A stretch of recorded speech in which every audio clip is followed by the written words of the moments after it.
guys, so welcome to the channel, and if you're new to the channel, please hit that sub button, please hit that like button, comment below if you have your own stories or your own questions, and I'll be happy to answer as fast as I can.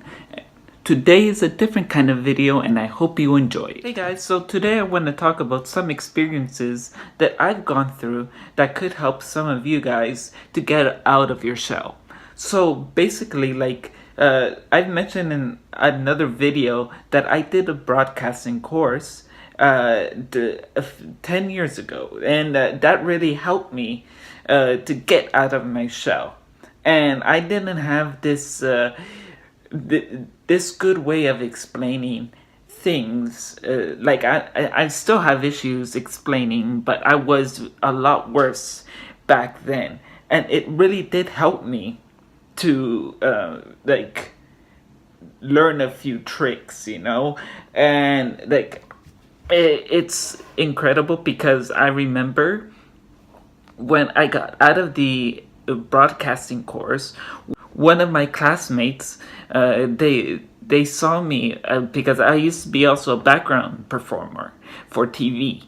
And he said that, oh my God, look at you. You used to be like this shy little guy, and like you barely said anything, and like you were so like in your little corner, and now you're like your personality stands out.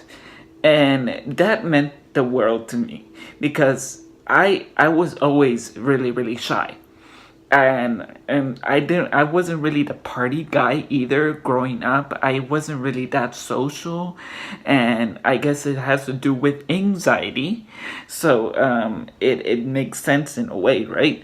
So it really helped me to boost up my confidence. And speaking of the TV background, I did a lot when I was in Toronto. And now I'm in Montreal. I don't do much of that anymore.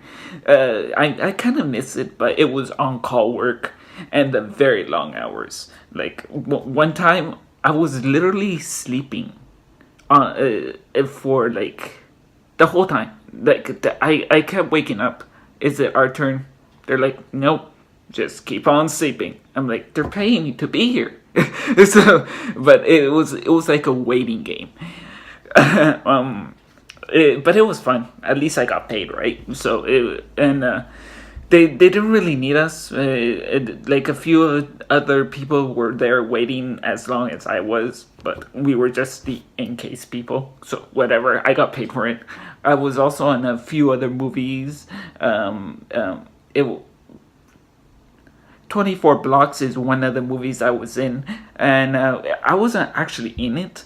I was like, our shot was so far away that you didn't even see us. You know that scene where the bus is coming and Bruce Willis is like running with the gun and everything, and yeah, that area I was in, like behind the bus in the little crowd. You don't see it in the movie, but whatever.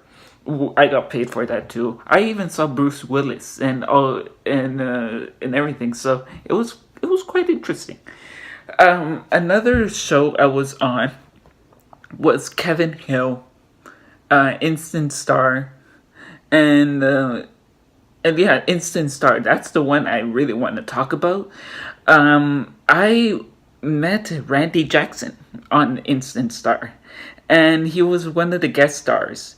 It was really fun to meet him, and not many people could say that they got to be on the same show as Randy Jackson, and I was standing right next to him at the scene where he was starting.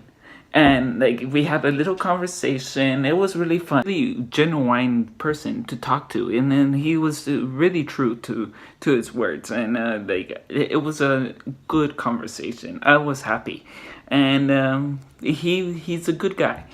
That's all I got to say about him. And no, I just want to show you guys that just do what you love and never give up, and that's very important. never doubt yourself. And speaking of doing what you love, is that when I was a kid, I was always doing film, like just picking up a camera and filming everything. And I always watch those behind the scenes, how to make videos and everything. And I always said I want to be a director as at a young age. At like when I saw the making of Back to the Future, I said I want to do that. I want to become a director. I want to hold the camera and like just do what you love. And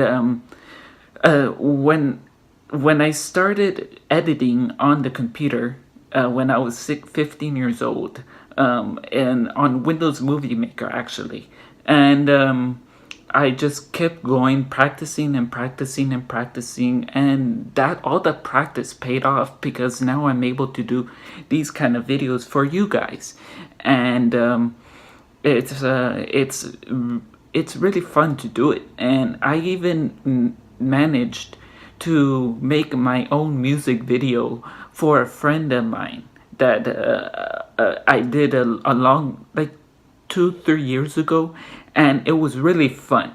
It took like 2 days to film, a month to edit. It was tedious, but it was fun, and I'm so proud of myself for doing that. And I could finally check it off my list. I made a music video.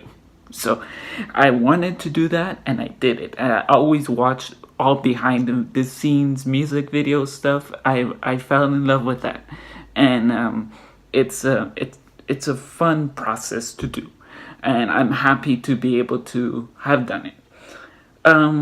But yeah, the never give up on your dreams. I'm also a photographer. I've never given up on that. I just keep going and going and going, and I love photography, and I've been told that I have the eye for photography, so I never give up on that. And on top of the music video, I used to video record live musicians. And time to time, I still record live musicians. Like I have a friend who plays acoustic guitar, and from time to time I go see him. I already did some stuff for him, and I'll leave a link down below.